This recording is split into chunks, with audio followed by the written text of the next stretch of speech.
வணக்கம். இது எஃப்ஐஆர். நாட்டின் பல்வேறு இடங்களில் நிகழ்ந்த குற்றங்கள் மற்றும் அதன் பின்னணி பற்றிய தொகுப்புகளை இப்போது பார்க்கலாம்.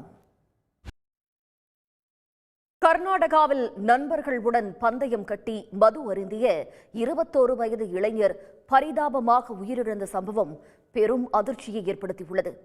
குழந்தை பிறந்து 8 நாட்களை ஆகும் நிலையில் 10,000 ரூபாய்க்காக 5 ஃபுல் பாட்டில் மதுவை ஒன்றாக அருந்தி உயிரை விட்டதன் பின்னணி என்ன?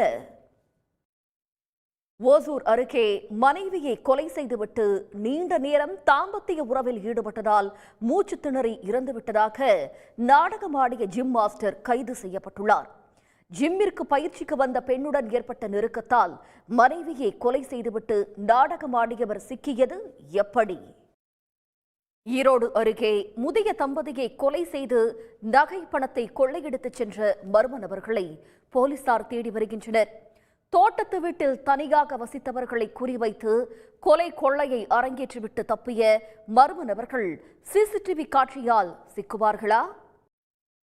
நீட், ஐஐடி உள்ளிட்ட நுழைவுத் தேர்வுகளுக்கு பயிற்சி அளிக்கும் ஃபிட்ஜி பயிற்சி மையத்தின் தமிழ்நாட்டு தலைவர் மீது சென்னை போலீசார் வழக்கு பதிவு செய்துள்ளனர்.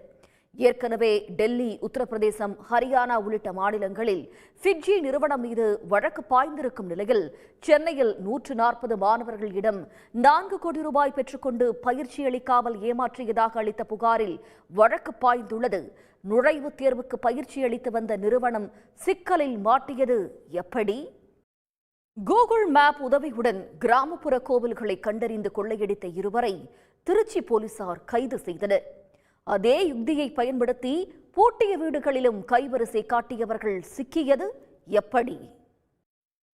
வனவிலங்குகளை சாப்பிட்டதாக லாபாட்டா லேடிஸ் பட நடிகைக்கு மராட்டிய வனத்துறையினர் சம்மன் அனுப்பியுள்ளனர்.